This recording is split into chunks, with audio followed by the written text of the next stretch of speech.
Well, good evening, everyone. Let's just take a moment and let everyone get into the room here.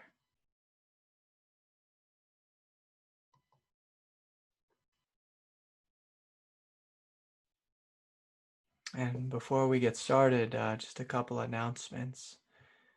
A big thank you to everyone for your ongoing donations and support. So from my heart to yours, truly thank you. This is another invitation to any of you who have not yet joined us for the Wednesday night meditations. I welcome you to join us for those. They've been quite powerful. So looking forward to seeing you all there. And then also, I just want to acknowledge the inquiry questions and the opportunity to share your experience on the Facebook wall. Those have been another way to connect and actually deepen with the teachings. So before we get any further along here, I thought we'd all just close our eyes and allow awareness to descend deep into the belly. So I want you to imagine 4 or 5 inches below the belly button, just inviting awareness to descend there.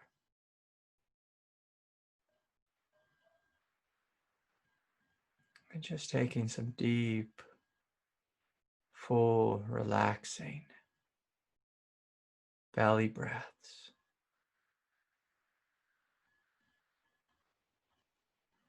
Even imagine your thoughts, the emotions, just everything stopping.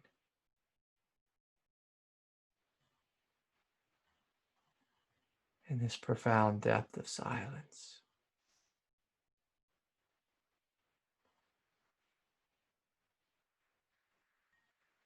So just breathing in, breathing out.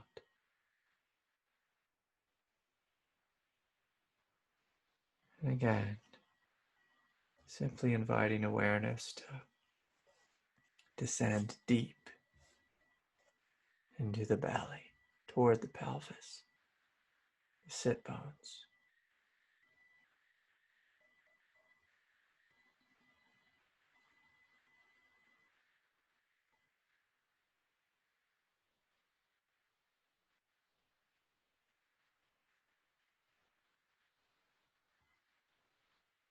Giving yourself permission to acknowledge this depth of peace which is here.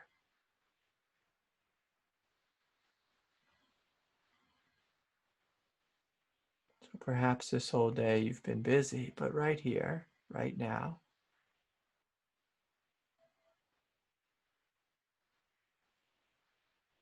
we're giving ourselves permission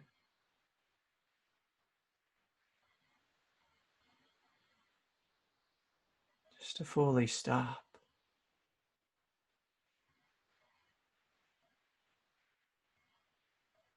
To acknowledge that all seeking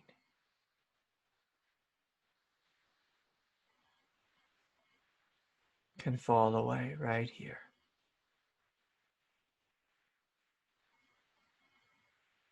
All grasping,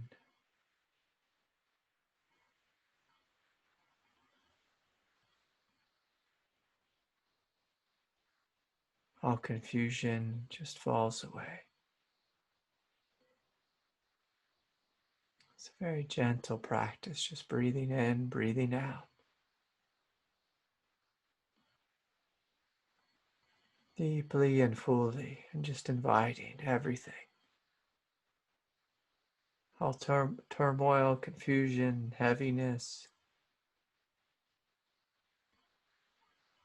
emotionality, thinking, just to stop. Just to stop.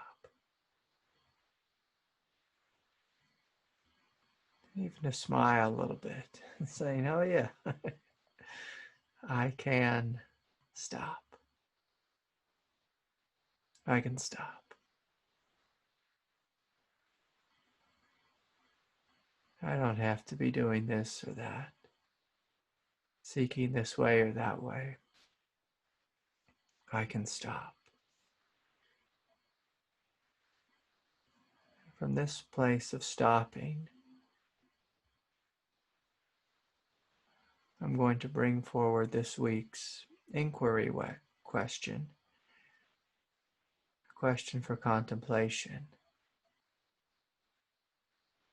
So I will ask the question. I'll ask it repeatedly a couple times. I'm going to invite you to give yourself permission to respond silently.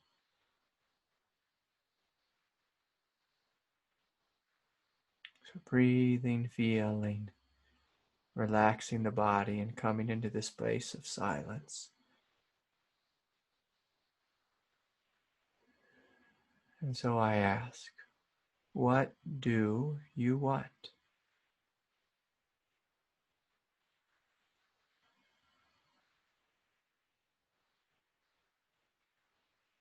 What do you want? Let the answer come forward. Just gently trickle up from the depth of your being. What do you want?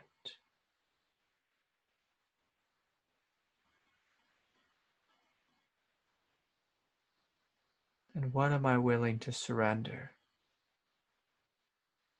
that stands between you and the truth?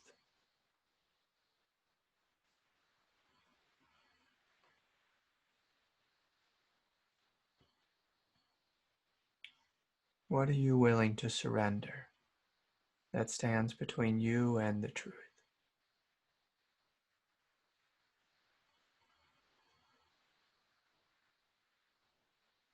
So we're stepping into Buddha nature.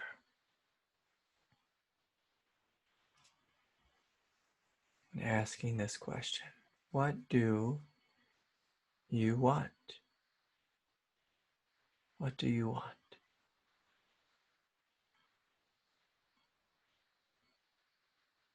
And smile. Smile at this sincere desire arising out of your consciousness.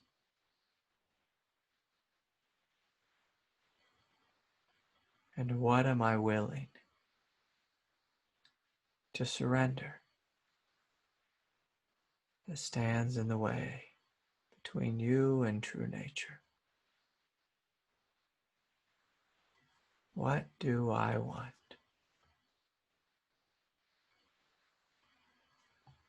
And what am I willing to surrender? What are you willing to surrender that stands between you and true nature? With the second question, let your unconscious speak to you. Let it show you that which is veiling your truth, your true desire. Just gently breathing in and breathing out and feeling what's here, opening to what's here, letting go more and more deeply, scanning the body, seeing if there's any tension that needs to be released. The more you relax, the more fully you see with clarity what it is that you want. What do I want?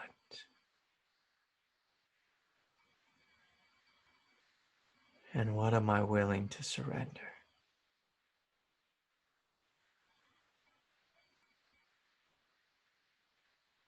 What's the thing that I'm willing to surrender?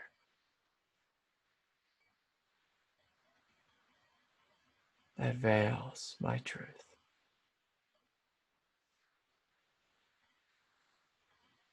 Breathing in, breathing out, just feeling into your life, the difficulty of being human, the habits, the confusion, samsara,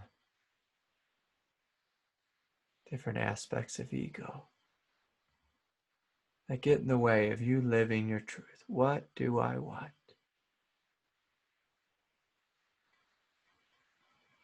And what am I willing to surrender? That stands between me and true nature. Sometimes it's tension in the body, sometimes it's the way we speak to our partner. Sometimes it's our internal critic. Sometimes we would begin to see that we've held on to things since we were a child. And now is the moment to begin to release these. What do I want? And what am I willing to surrender? And so take a deep, full belly breath. And just invite a big collective exhale here. What am I willing to surrender? How about that anger I've held on to for the last 10 years, 20 years? Can I surrender the anger that's been festering within me? The sadness, the grief. Is there someone I need to forgive? What do I want? And am I willing to forgive, to let go, to release this very heavy thing which is veiling my consciousness?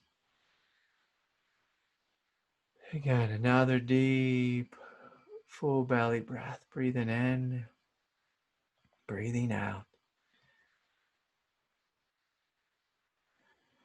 Big exhale. Just surrendering. Surrendering.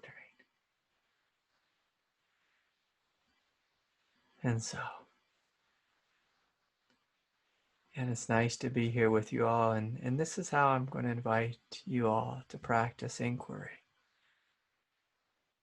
Is to first allow yourself to become deeply relaxed. Whether it's sitting up, whether it's laying down, whether it's, in a walking meditation.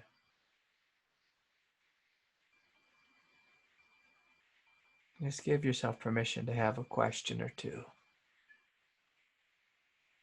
that draws you inward. And you can look at the Facebook page. I've posted 6 or 8 or 10 of them.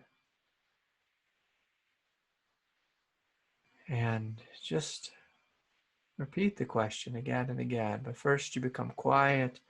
Invite your mind to stop. You allow awareness to drop into the heart, into the belly.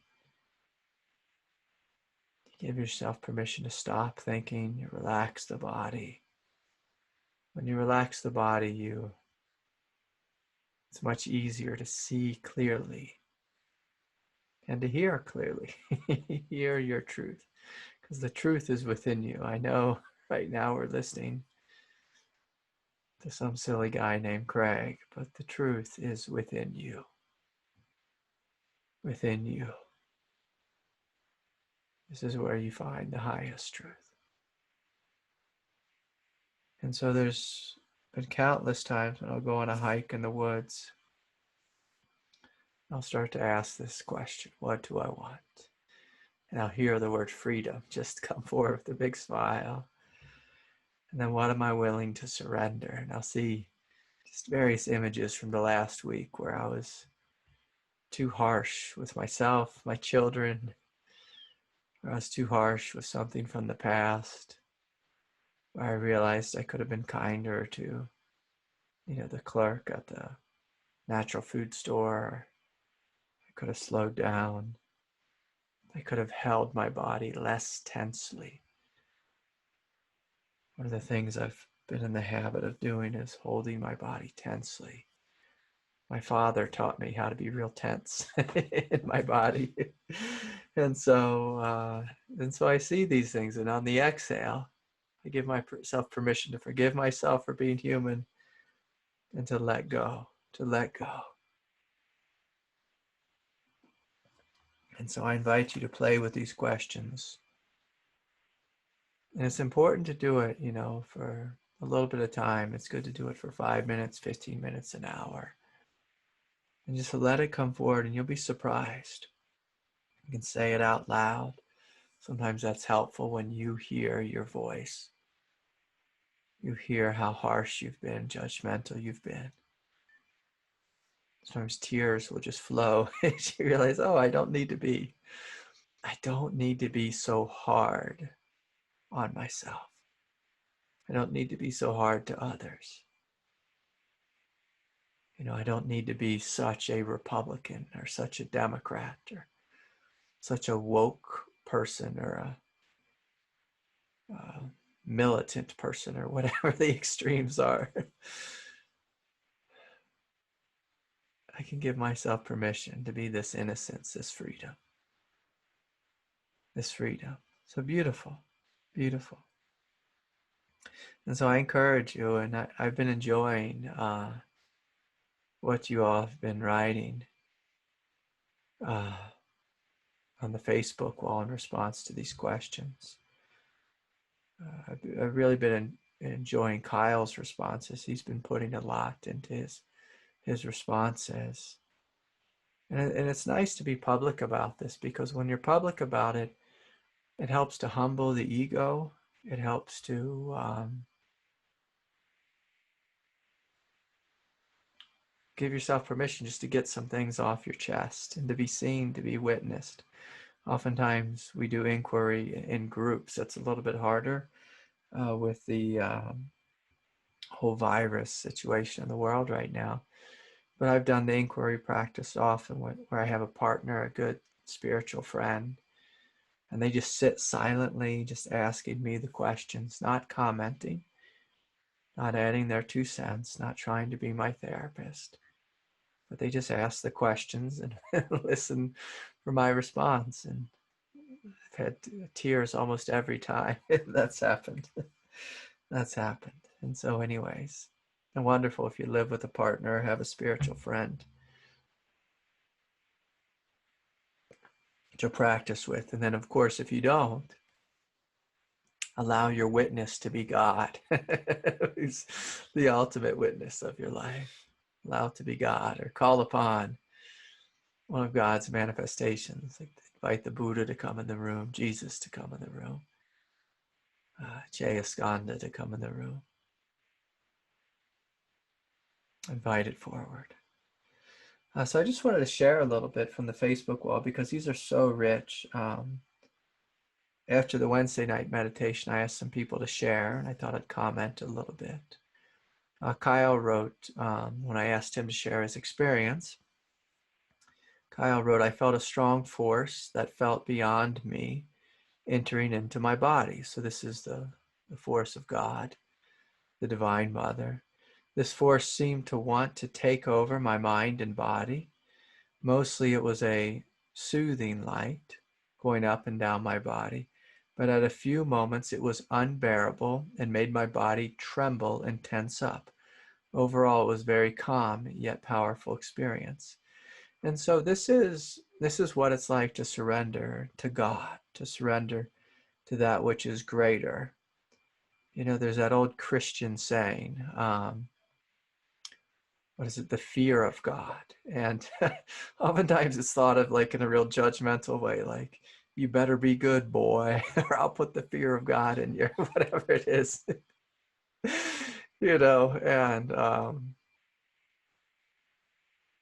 but just as a human being, when we look up at the immensity of life, the immensity of what God is, there should be at least a slight level of fear, which eventually, as you trust, turns into just absolute awe at the immensity of life.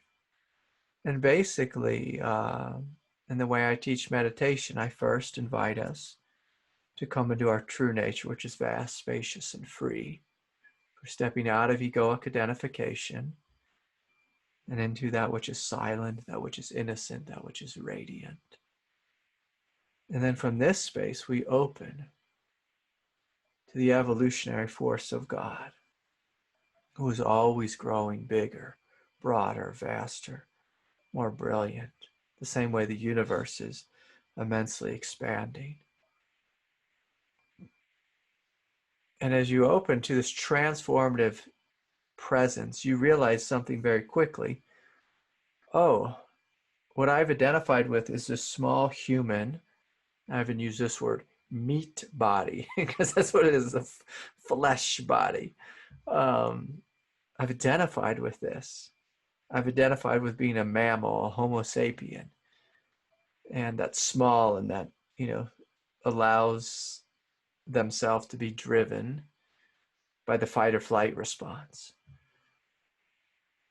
And so what I'm inviting is us to do what Christ did on the cross, is surrender ourselves before the grace, the hugeness of God, the immensity of God, the evolutionary force of God, and let God enter you and transform you into that which is greater. And so it should bring up a little bit of nausea. That basically nausea is your animal nature burning up and being transformed into light. So nausea is just the body's response to light. When there's so much light, you're going to feel nausea. You're going to feel heat. You might tremble and shake a little bit. And this is good. This is normal. That this means, in a very humble way, you should be happy that here you are, as we were these small human animals, and we get all righteous and think we're these big fat egos, but really we're just, I'm going to use this word, we're all kind of a bunch of clowns, when we look at ourselves truly and honestly. So we're these little clowns, and we're opening to the immensity of the universe. The universe is coming into us, transforming us. And so as a little clown, we should feel blessed, like, oh my God, God has come. God has chosen this clown, this joker. That's what I refer to myself often. Like the song says, clowns to my left, jokers to the right, and I could be either. And so we're opening to this immensity, and it should, make us shake in our boots. And we should feel humbled that the grace of God has come into me. How magnificent is that? Now, unfortunately, most people, when they feel the immensity of light, oftentimes they say, I don't like this. This doesn't feel good. I'm ready to be done. Namaste. Peace out. And they want to walk away. And, but a true spiritual warrior, which is the path that I'm inviting us on, we don't say namaste, peace out. We say, oh, namo namaha, which is I bow before thee. Namo namaha, I surrender myself to thee. Namo namaha. Lord, I am not worthy to receive thee, but only say the word and I shall be yours. And even that statement's not true, because how can we not be worthy to receive God if we are God? We're made in the image and likeness of God. But it's those aspects of our ego, our clown nature that, are so confused. We're surrendering those. We're realizing those aren't our highest aspects. And so this is beautiful what Kyle wrote. In fact, a bunch of people wrote this. Excuse me. Sanatha wrote, hi, Craig. Since our last meditation, I went deep in the belly. I felt a lot of nausea. It's like it's going into this place of deep space, and I feel a little dizzy. Can you explain a little more about the sensation in the hara? Yeah, and so when we open in this way, like I was saying, the light is coming in. We're exploring new aspects of our consciousness. So most people are identified not as this depth of silence in the hara. Most people are identified with a gripping and a tension in the hara, but more prominently or outwardly, just lots of thoughts in their head. And so as you let go of the human character, that you've known yourself to be for all these years, and you let go into the immensity and the depth of silence of your being, deep in the hara, you're going to feel a little bit ungrounded. Anytime you transition from one consciousness, let's say egoic identification, into something greater, you're going to feel a little bit dizzy. A little bit dizzy. In the same way that, if let's have some fun here.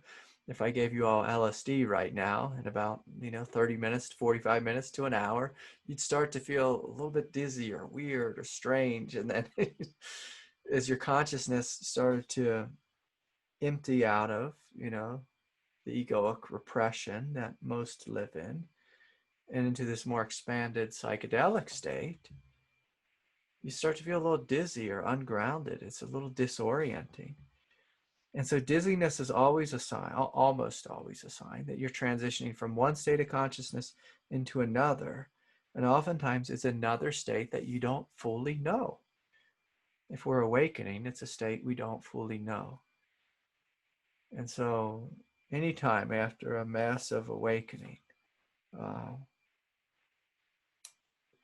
you should expect to feel immensely ungrounded. And anytime I've had a massive awakening, I always reach down and touch the earth. Okay, let me get my feet back on the earth here before I lose my mind. But with spiritual awakening, losing your mind is a good thing. And then when I touch the earth, the mind is lost even more fully, because when you touch the earth, it gives you an opportunity to trust more deeply in your experience. So this is beautiful. What Sanatha wrote, what Kyle wrote. Lisa here wrote that. Thank you, Craig, for the space to share. In yesterday's meditation, I experienced for the first time a catharsis. That's a deep and profound letting go. Suddenly it touched some fiber and I started to sob and cry, all pain together and also relief.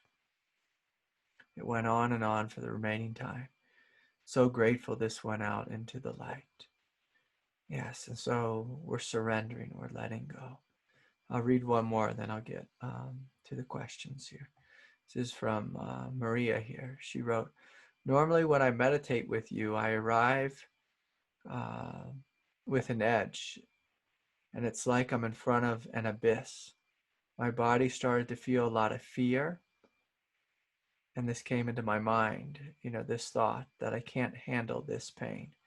I started breathing the sensations in my stomach and feel the anxiety and the nausea till in a certain moment I crossed that door and started to feel free and expanded.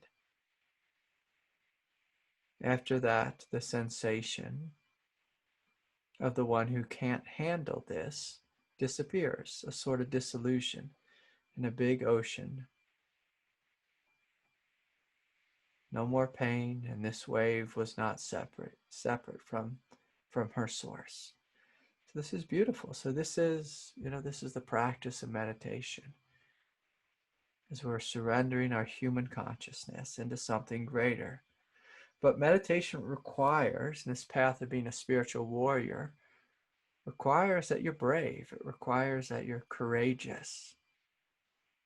And I hate to say it, but I will. I've said it often. A lot of spiritual people are simply trying to escape pain. And you don't heal. You don't step into something greater. You don't transform. You don't awaken through the avenue of escape. You become deeply embedded in ego through escaping. But you awaken through being courageous. You're saying, yes, I'm willing to embrace this. Willing to breathe more deeply. Willing to step off the cliff into the abyss and see what's here. The funny thing about our ego is it's always selling us the story of death. I never even like to use the word ego death because people's egos get so attached to that word ego death. They think, oh my God, I'm actually going to die. It's like, No, you don't die. Nothing dies. It's just like your old computer. You don't want that thing. You want the new computer. So you're just stepping into a new computer. No one wants a computer from 1995. We're happy to get rid of that old machine. This is what ego death is really like. I'm happy to let go of tension, pain, a lesser way of being, a confused state. I'm happy to get rid of my, whatever that Dell computer was called, the Dell workbook or notebook or whatever they call it, 1995. I'm happy to get rid of that clunky old thing. And so anyways, Richard, you have a question? Thank you. Hi there, everyone. Zoom and Satsang. Um, I missed y'all in Wednesday meditation, or for those people who were there. I also want to give an endorsement to that because, like, Craig is the teacher, so of course he's going to say, "Hey, come to Wednesday meditation." But I really want to say, "Hey, come to Wednesday meditation." Um, the transmission is real, and it's powerful and it's beautiful. It's not like meditating alone. It's kind of that supercharged, as it should be, and it quickens your path, and I just really encourage you to come along. Thirdly, real quick, I've been watching a lot of America's Got Talent on YouTube, and goodness gracious, it's amazing. If anybody's feeling down and in need of some inspiration, so much love in that room, and it's incredible. So that's my teaching. The question today, Craig, um, I was conflicted between two questions, but I think I'll ask you, about the seeking mechanism or the seeker. I was on a walk the other day and I was noticing my seeking mechanism, like, oh, I want to awaken. And then I was like, but I already have some awakening here. Like this is already present. And noticing that the seeking mechanism will always be like the proverbial donkey with the carrot in front of it. It is never satisfied, and it can never see how do I say, what it's attained. It's always seeking more. It's always seeking more, and is in this kind of state of perpetual discontent. So I wonder if you could speak about the seeking mechanism. What's the nature of it? When does it fall away? Yeah, just however you want to, whatever teaching comes forward on that. Thank you. Yeah, that's a great question.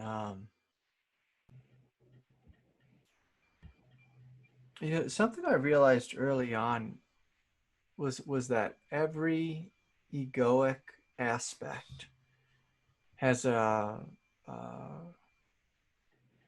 has some level of truth to it. It has a seed of truth deep within it. So the seeking mechanism is not something untrue. The seeking mechanism is simply the evolutionary impulse of life. It's not a bad thing. And I know, a lot of non-dual teachers kind of reduce seeking, making it synonymous with what the Buddha called grasping. But I don't lump these two together. True seeking, when you look at it closely, deeply, tantrically, you see it has a seed of an evolutionary impulse there. And the impulse is to grow, to awaken, to expand in a greater and greater manifestation and complexity and divinity. And so I want us to imagine that, say in the previous century, there was this great sage, Ramana Maharshi, and he wanted to wake up, and as a 14-year-old boy, he had the seeking mechanism come forward in his consciousness and started to just invoke these inquiry questions. In a profound awakening, which deepened more and more and more throughout his lifetime.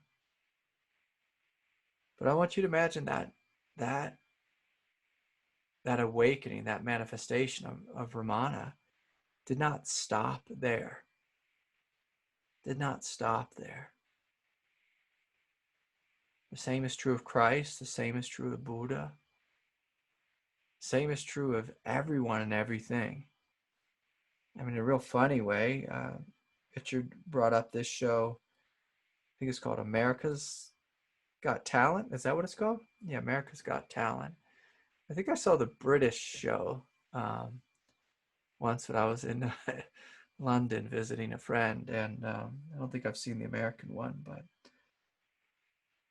whoever gets on that stage has the same evolutionary impulse that you have, Richard, when you're walking down the road. They want their light to shine. They want it to be expressive. They want it to be more brilliant, more full. And that's a beautiful thing. We could be spiritual snobs and say, oh, look at those people and their egos, and they think they want to be a singer, and that's going to mean something. No, if God gave you the gift of singing, you have this obligation to sing, to learn your craft, to master your craft, and to continually master and grow it throughout this lifetime and beyond, as long as you have this gift. As long as you have this gift. And so the impulse to awaken is always going to be there in two ways. One, in an absolute way, we are all the evolving edge of God. So there's always going to be a part of you that says, I'm not satisfied. I'm not satisfied. Even, my most Zen teacher, Ajahn, when I asked him about this and I look at his life, that boy is continually reading and meeting with individuals, studying and growing. I can remember him saying something like,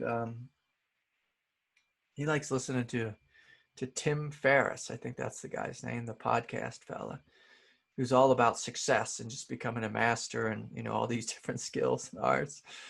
And Ajahn, it's just the same way. He says, like, I want to grow, and I want to be a better teacher, and I want to learn more about it. Everyone's different experience. And so this is a good thing. It's inherently wired within all of us. It's why we're not all just sitting here sucking our thumbs right now and wearing a diaper. It's because there's something inherent within us that wants to grow fully and completely, more and more and more and more. Right now, I believe it's still happening, but there's a comet in our sky. I think it's like right below the Big Dipper. And like, I love just going out at night. I'll even climb a ladder, hop up on my roof at night, and I just so I can get a bigger view of the sky and to see the Milky Way and to search for this comet. And because there's an innate curiosity, innate exploratory aspect of being a human being, a divine being. And so I want to go out and I want to see it. I want to see what's there. I want to communicate with the aliens. I want to know what this universe is about. And so we all have this within us. And there's this great surrender that can happen. I call this the fourth awakening. So let's say head, heart, gut. And then surrendering into being an evolving edge of God, where you give up any resistance to being human, any resistance to resistance. Give up any resistance to failure, to having a body, and you surrender into being an evolutionary being that's eternally growing in the light. And when you surrender into this, there's a freedom. It's one of the final deaths of the fight or flight response is you surrender into this, because your ego realizes, I don't have to fight anymore. I trust. I trust that it's okay to feel. I trust that it's okay to open. I trust that it's okay to walk in the dark and, fall on my face. I trust. I trust, which is much different than I control, which is where most people live, is I control. And so now let's talk, so that's one perspective, which is that all seeking is the evolutionary impulse within you. And that evolutionary impulse is God saying, I want to know myself more. I want to experience myself more. I want to uncover myself more. So can we surrender into this? As we do so, our world grows, it changes, it evolves. This is what's at the heart of Black Lives Matter. This is what at the heart of, hey, everyone, wake up. The planet's on fire. Let's do something about the environment. This is the evolving edge of like, oh, maybe I shouldn't just drink, out of plastic water bottles all day long and throw them in the ocean. It's like, what are we doing? What is my life about? It's awakening to a greater consciousness for our planet, for brothers and sisters and all the beings on this planet. Animal rights is arising out of this, care for animals, love for animals, seeing them as divine. So the other way we can look at this question is just as equally important, is within your egoic nature, there's a grasping. And the reason there is a grasping is, one, it's because there's an evolutionary impulse. But two, when we identify with ego as who and what we are, basically the ground that we are standing on is insecure. It's literally insecure. It's literally falling. It's falling. And our ego, even though it's completely asleep, it's also completely awake, and it knows this. It knows the ground is falling out from under me. It knows it's completely insecure. Like any Instagram model who's counting their likes on Instagram or whatever it is, or the Twitter or whatever people do. They're counting likes or hearts and all that jazz, They know that there's this insatiable, like hungry ghost within their consciousness. And there's a truth that arises out of the hungry ghost. And the hungry ghost is looking down saying, my belly is completely empty. I can just feed it. It's only temporary satisfying. And so I want more. But there's a truth in everything the ego says, again. And it's telling you there's a place within me which believes it's insecure, which is connected to insecurity, which is at its heart insecure. And that place wants to wake up. It's telling you, hey, like a little baby, like, hey, I'll say something crass here. I got a poopy diaper. I need someone to change me. I need some help. Help me out. Or I'm hungry. Give me the boob. Or I'm hungry. I'm hungry. And so it's crying out literally for help. And where it's crying from, it's important to look at that. So if I'm walking down the street and there's something within me that comes forward that's nagging at me to be more awake, in a very tantric way, it's important to follow that back to the root and notice, where in this body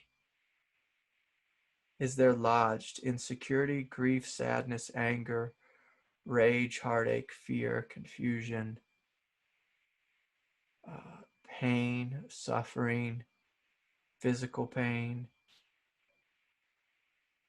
Where is their affliction? And so instead of seeing the ego as bad or grasping as bad or this voice is bad, let that voice be a teacher and point. Literally, it's pointing. If you follow it down to the root, you'll see there's something there that's desiring to be loved, to be held, to be met. And can you do this? And until you've done this fully and completely, and I'll just use this word, 90% Lee. 90% Lee. You never get to the 100% because what I said, in the first part of the talk, is we always have a little more to go, and then a little more, and a little more. That's the nature of life. But when you get to 90%, you start to step into what's called the absolute. And when you step into, where you've healed, you've met, you've loved the 90%, or you've truly went to the root of insecurity, the ego actually releases itself. And until that day happens, you're always going to have a little nagging something within you. But after that day does happen, after you've met and loved, open to, surrendered, Like when you come to this place, the mind becomes silent. And you feel that you're home. You're home here on planet Earth. You're home in this body. You're home in your consciousness. Your identification has truly shifted. Head, heart, gut, in the depth of your being. You've moved beyond the fight or flight response. I shouldn't say move beyond it. You've met it with such an absolute love. You face the terror. That there's not insecurity at the core of your being.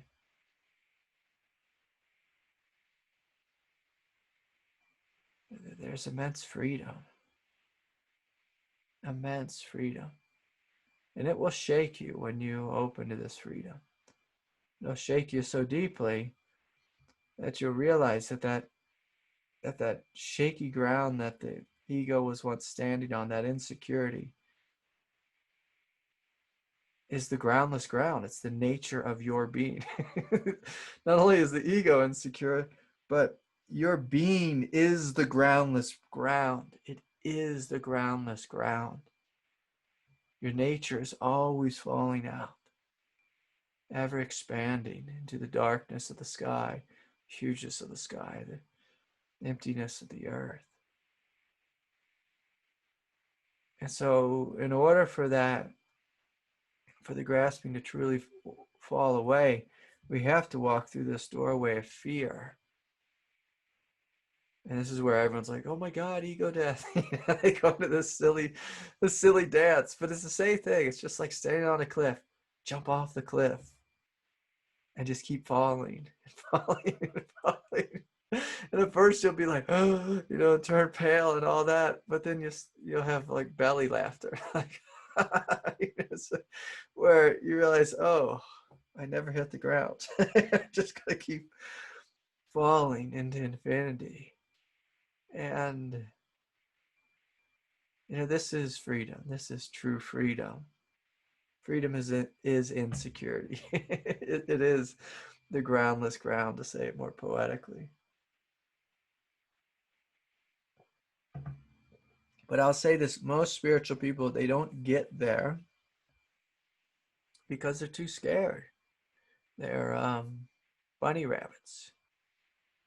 And I don't say that in a mean way or judgmental way, but I just met so many people. But it's individuals who are courageous, who are willing to do like what I was reading in these the meditation experiences that were posted on Facebook. It's individuals who are willing to keep showing up again and again and again. We're willing to keep showing up, and that's what you all are doing, is you're showing up again and again and again. And some of you are greatly struggling,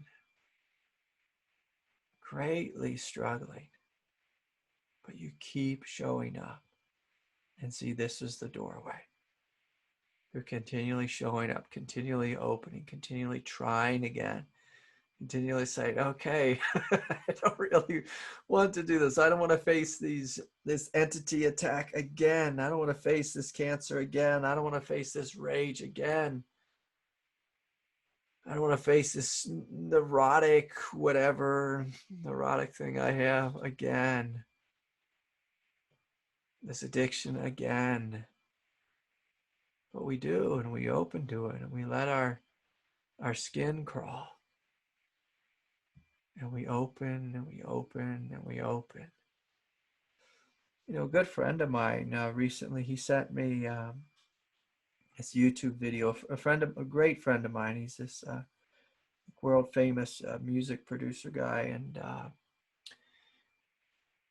he was a workaholic, and the doctors put him on benzos.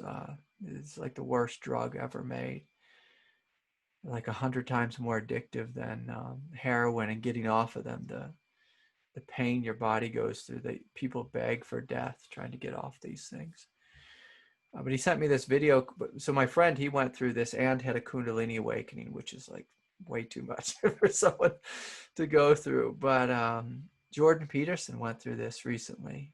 He was working and dealing with some chronic pain, illness stuff in his life. And taking care of his wife who has cancer and his daughter who has something.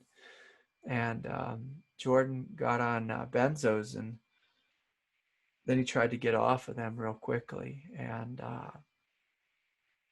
he said he was begging for his death.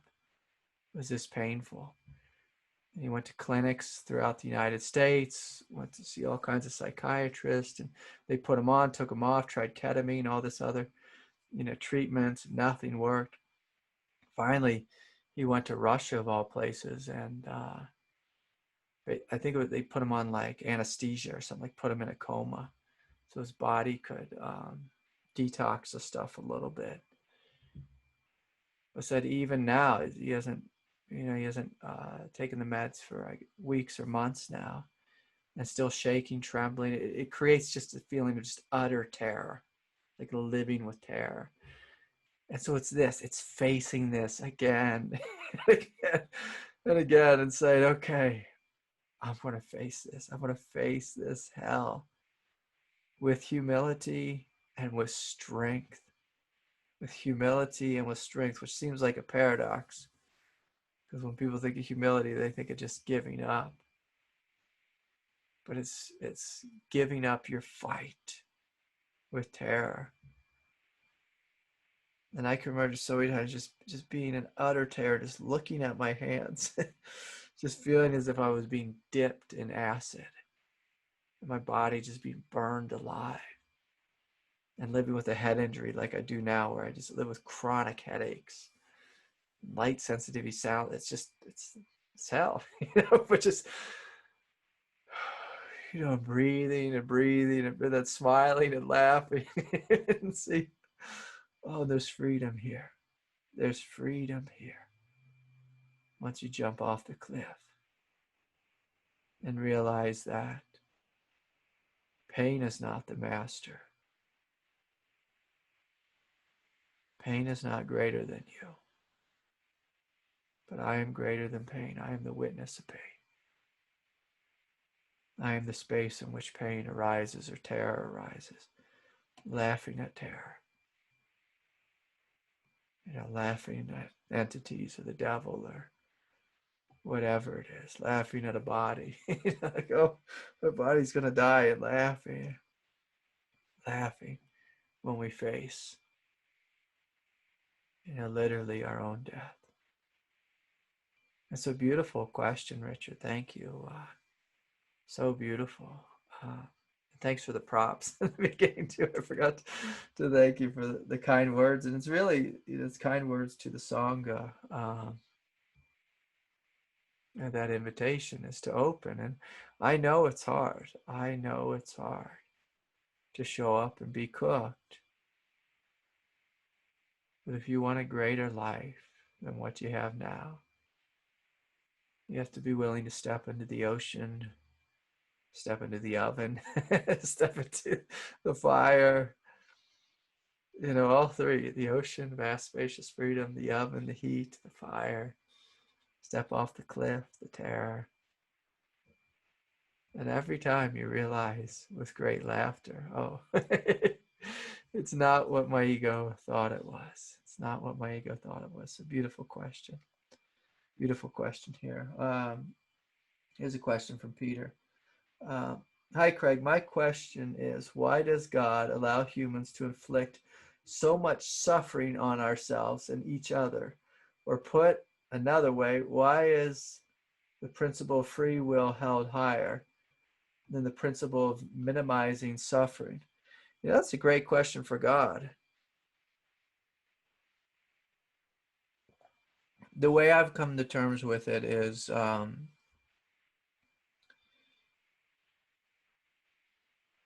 why questions are answered through jumping off the cliff of freedom. I rarely think about this question anymore. It came up a couple, maybe about a month or two ago, when someone in my family was inflicted with great suffering. And I looked at God and I became angry for a little bit. that why God would allow this to happen. But then I realized, well, who's the boss? God's the boss. You know, what am I? I'm just a little ape here on planet Earth. And God created the universe. And in this realm, God created this realm that we currently collectively live in. God created an evolutionary world to have the experience of evolution, to literally be an ape and to grow, you know, a hominoid, if that kind of language, to grow out of being an animal into being a divine being. That's all the experience we're having. Why? I don't know, but this is what God chose. And if we resist this, we suffer. If we fight with this, we suffer. If we question again, and again, why? We suffer. But ironically and paradoxically, when you face suffering fully and completely and totally,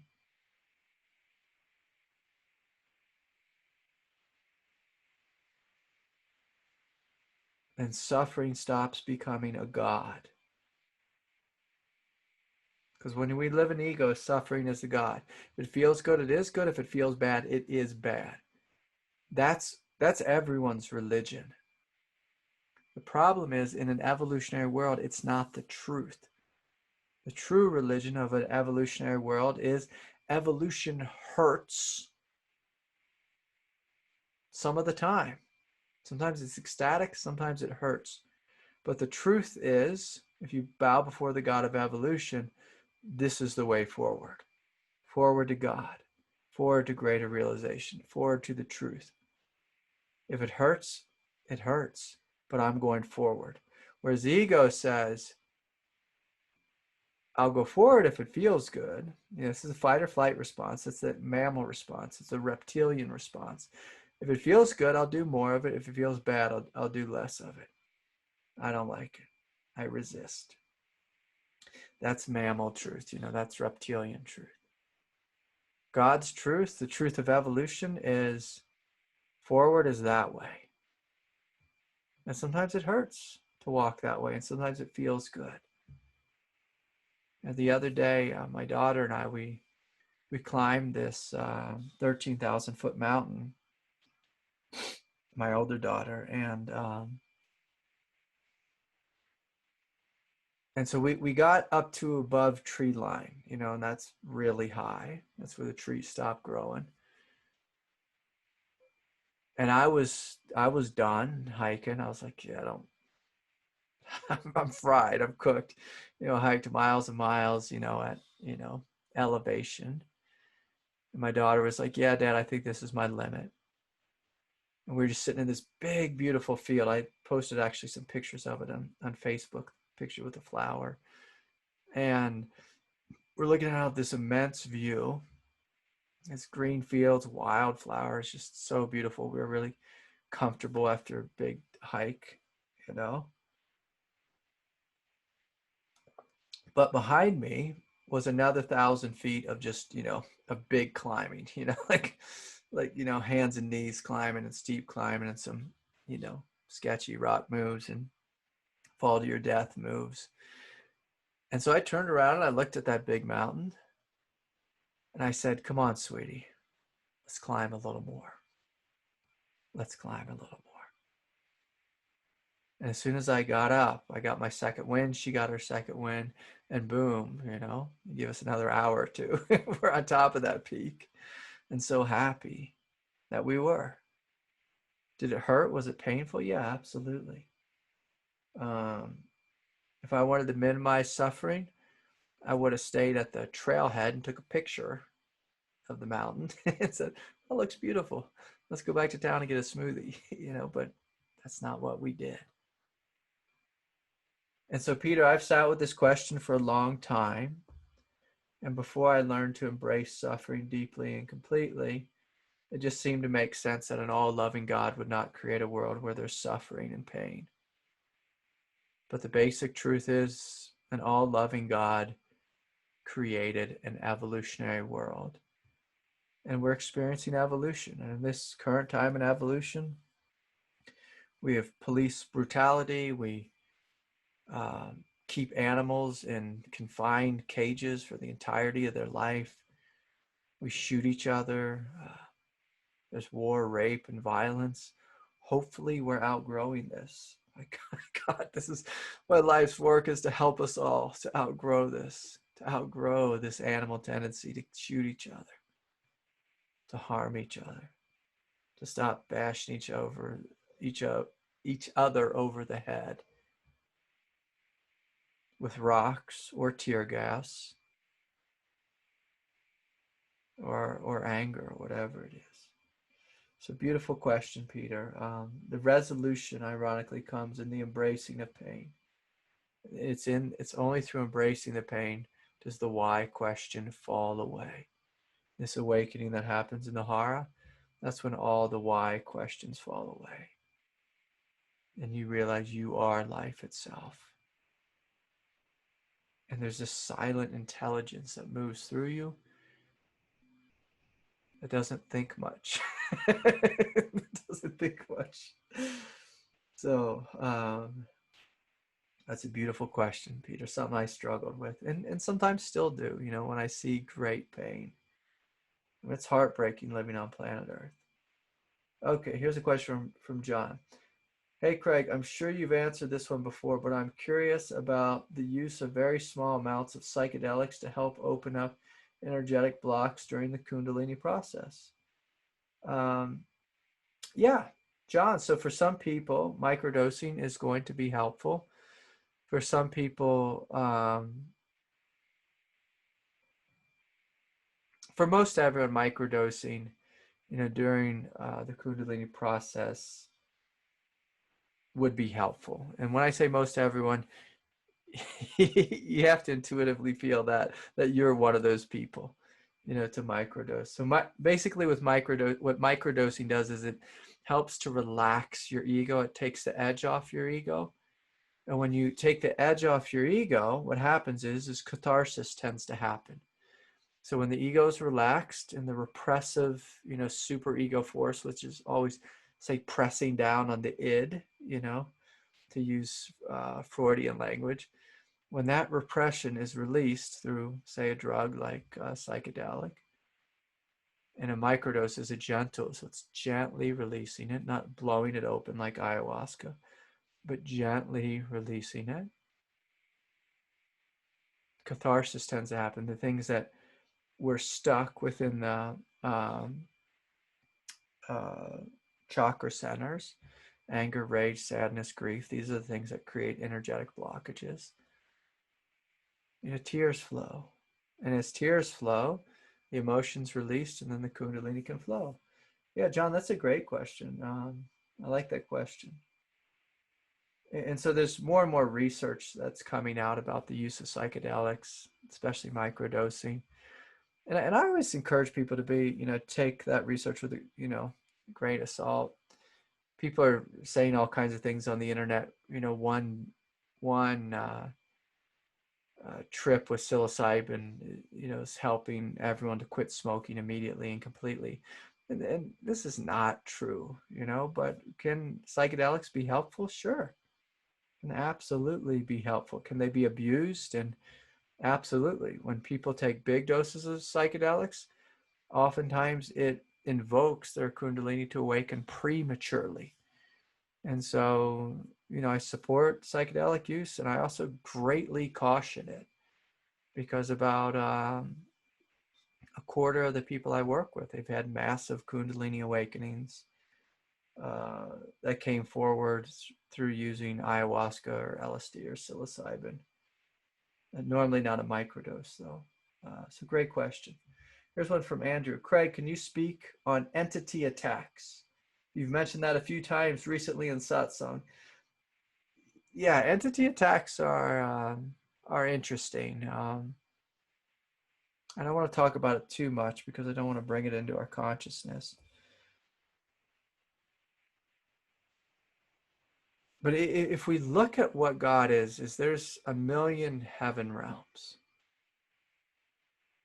There's a million heaven realms.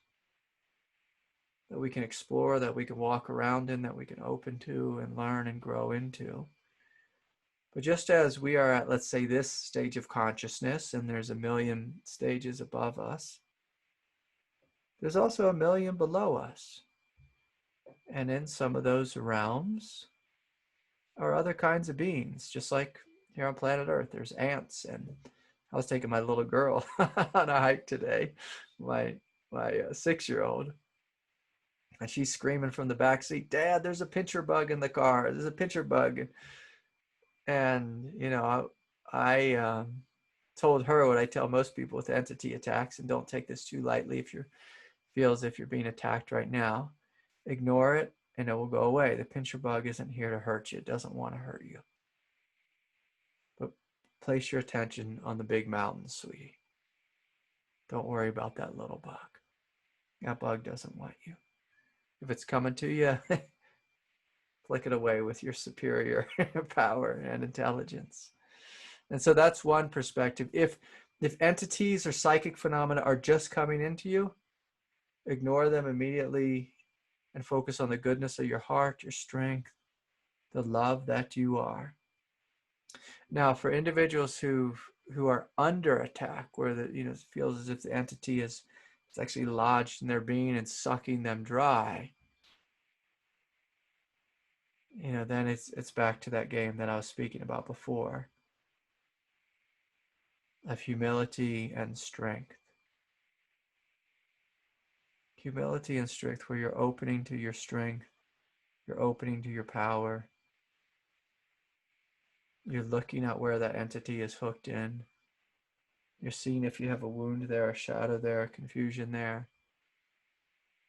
Is there any psychological work I need to do there? When you do your psychological work, when you have immense self-esteem, nothing tends to bother you in the real world or the inner worlds. So self-esteem is one of these things that is synonymous with your spiritual power. And I mean true self-esteem, not like BS, egoic self-esteem, but true self-esteem, which comes through you loving you fully and completely, you being with you fully and completely, you honoring you, the depth of what you are and your sadness and your grief, you meeting the inner child with absolute love, you looking into your shadow and doing all your healing work. And so that's a second level of this work. And then thirdly, I want to bring this forward because some people are plagued, are afflicted with these things. And I'll say this, and the same way Christ was afflicted with the cross. Sometimes it's our karma. And I don't mean your karma that you're bad. Just like I wouldn't say to Christ, your karma was bad, so you're nailed to a cross. It was Christ's karma to go through this suffering, because suffering can teach us so much. Sometimes God will drag us through the most immense hell so that we can learn about unconditional strength and unconditional love. And again, this goes back to Peter's question. Why? Why can't God just tell us where the strength or awaken us to the strength? We don't actually know our strength until we've walked through hell. And sometimes we have to walk through hell for years. And for individuals going through that, I bow before you. I bow before you. I bow before your strength, your suffering, your humility, your humanity. Same way I bow before Christ on the cross. It's like I'm plagued with a head injury, just immense headaches, and a body that doesn't feel so good to be in. But this is, something God has given me to teach me about radical humility and love and gentleness and strength. And it's a paradox, and it's a hell, and it's a pain. And so the reason I try not to talk about entities too much is because a lot of times there's this weird phenomena that happens. And I've seen it with every teacher. It's a classic thing. Like, say you see like someone great like Adyashanti talk about the experience of no self on Wednesday night, and let's say we're all going to go see him Thursday night again.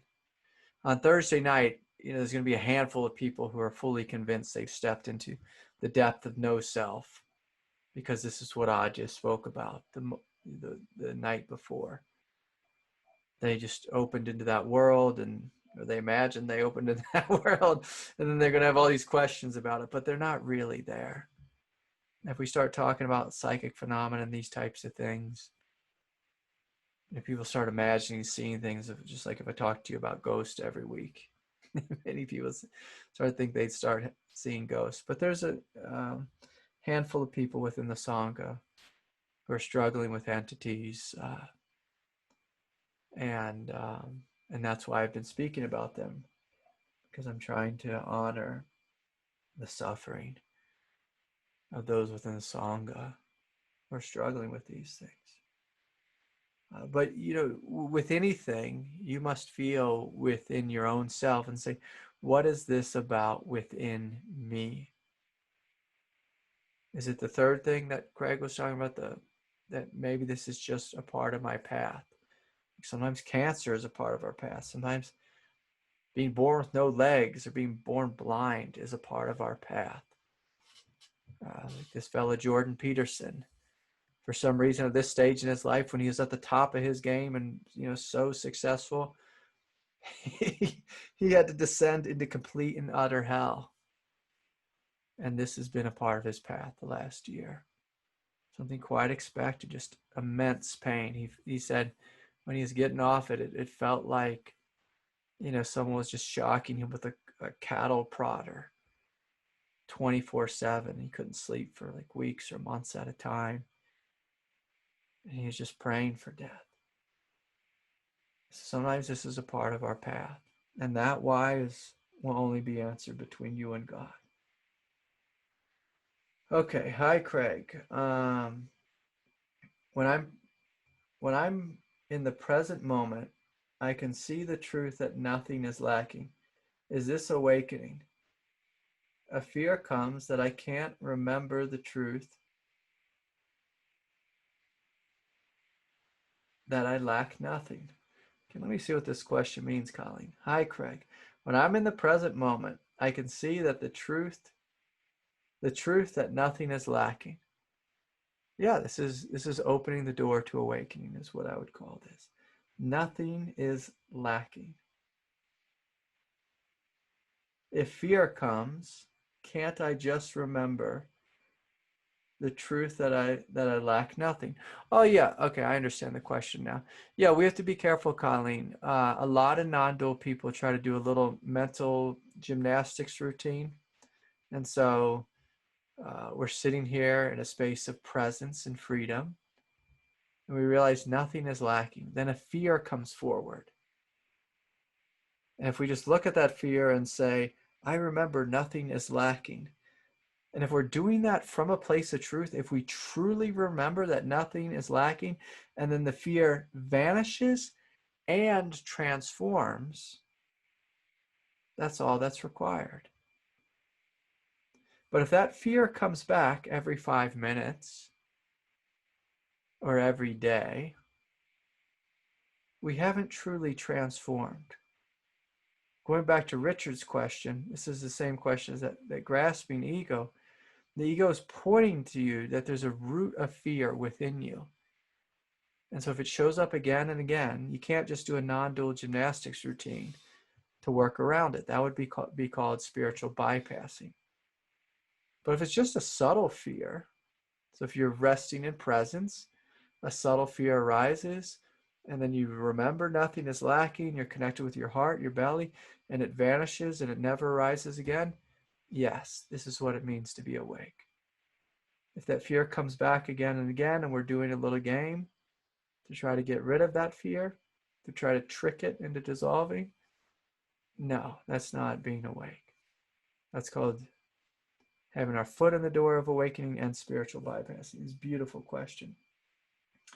Okay. Let's see here. Okay, so I think we did pretty good with these questions. I just have to check in here. I think I have a couple more. Thanks for hanging in, everyone. Oh, Wes has a question. Hi, Craig. Do you experience the same ascending and descending grace when laying down as when sitting? In other words, does the body need to be seated upright for the process? Or does the ascension descending function the body horizontal and the yeah, basically it doesn't make a difference if you're sitting up or laying down with receiving the ascending and descending grace. No, it doesn't make a difference.